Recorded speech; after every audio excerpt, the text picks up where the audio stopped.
تو دیکھیے کہ امام کے سجدے میں جب ایسا اثر ہے تو امام کے کلام میں کیا اثر ہوگا؟ جب امام کلام کریں گے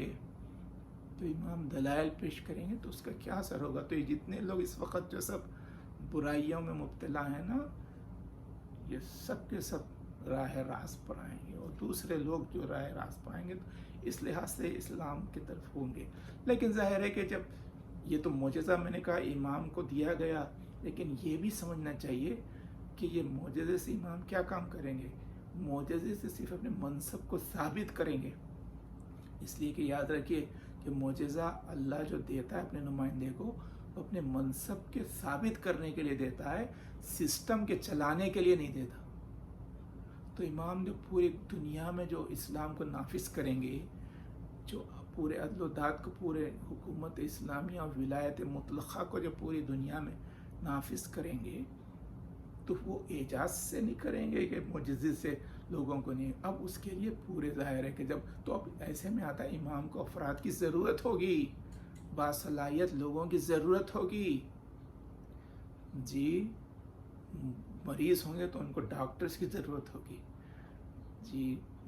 تعمیر کرنی ہوگی گھروں وغیرہ کی مختلف چیزوں کی تو انجینئرز کی ضرورت ہوگی، جی لوگوں کے ساتھ ظاہر ہے کہ ان کے ساتھ فیصلے کرانے ہوں گے، ان کے ساتھ انصاف کرنا چاہیں گے، باقاعدہ عدالتیں ہوں گی اور اس میں وکیلوں کی ضرورت ہوگی، جی بہت سے نظام چلانے کے لیے ایڈمنسٹریٹرز کی ضرورت ہوگی، باصلاحیت افراد کی ضرورت ہے، کتنے خوش نصیب وہ افراد ہوں گے۔ تو اب اب میں جواب دوں کہ ہماری ذمہ داری، ہماری تیاری یہ ہے اس زمانے میں کہ ہم بس امام کو پیش نظر رکھ کے حاضر و ناظر سمجھیں، نہیں یہ سمجھیں کہ جو حجاب کا مسئلہ ہے نا، تو حجاب ہماری آنکھوں پر ہے، امام کی آنکھوں پر نہیں ہے، امام دیکھ رہے ہیں۔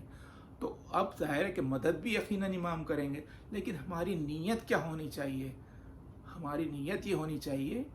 کہ ہم اپنے ہر پیشے میں، مثلا پہلے طالب علم ہے تو طالب علم امام کو پیش نظر رکھ کے کہ ہم کو امام کا ساتھ دینا، امام جب تشریف لائیں گے تو ان کی اسسٹ کرنا، ان کو مدد کرنا ہے، تو کون کر سکیں گے؟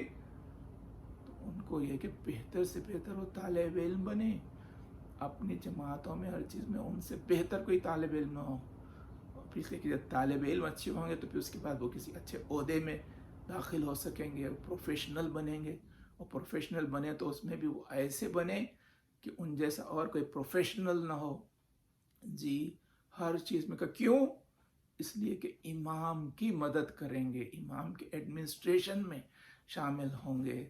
تو بس ظاہر ہے کہ اس وقت تو سب سے اہم جو خواہش ہونی چاہیے اور جو دعا ہونی چاہیے کہ وہ ہم ویسے بنیں کہ امام جب تشریف لائیں تو ان کی مدد کر سکیں، نظام اسلامی کے نافذ کرنے میں ان کی مدد کر سکیں، اس کے قابل بننا یہ ہمارا کام ہے، ہر لحاظ سے، ہر پیشے میں، ہر جہت سے۔ تو پھر اور پھر اس میں یہ ہے کہ بنے بھی اور ان کی مدد کریں جو ایسے بننا چاہتے ہیں، جن باتوں کو عام کرنا چاہتے ہیں۔ چنانچہ ایسے موقع پر میں کروں کہ یہ جو قائم ٹی وی ہے آپ کا، یہ بھی اسی مقصد سے امام ہی کے نام سے منسوب ہے، اور یہ جو پروگرام محترمہ سیدہ انجم نقوی صاحبہ جو پیش کر رہے ہیں مسلسل، ماشاءاللہ 29 تو ایپیسوڈز ہو چکے ہیں، اب بات آگے بڑھ رہی ہے، تو اس میں بھی مدد کرنی چاہیے، اور اگر کوئی بات ہے تو اس کی اصلاح کرنی چاہیے، مخالفت نہیں کرنی چاہیے، اور اپنے جو ریسورسز ہیں ان کو بانٹنا نہیں چاہیے کہ 1 سے 2 ہو جا رہے ہیں، 2 سے 3 ہو جا رہے ہیں چینلز، نہیں، وہ تو یہاں پر میں نے کہا یہ ہونا چاہیے، اس پر فوکس کریے، تو باصلاحیت لوگوں کو لائیے، ان کو لے کے آئیے جو اس طریقے سے گفتگو کر سکتے ہیں، مقصد کو پیش کر سکتے ہیں، اور پھر یہ کہ اس میں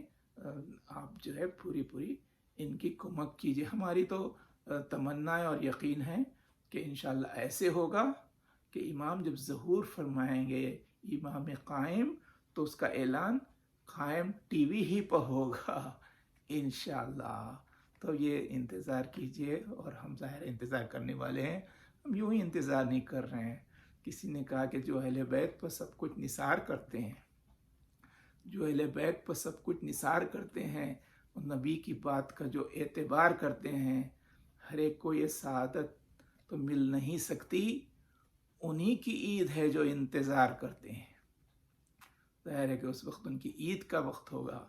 کہ جب امام تشریف لائیں گے اور وہ اپنے آپ کو پیش کریں گے، کیونکہ مولا ہم تیار ہیں اور ہم اس قابل ہیں کہ ہم آپ کی خدمت میں ظاہر ہے کہ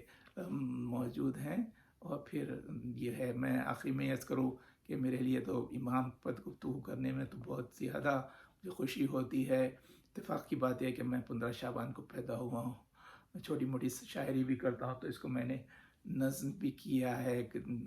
ترہیب مخازدہ تھا، اس میں ایک طرح دی گئی تھی کہ زندگی یوں بھی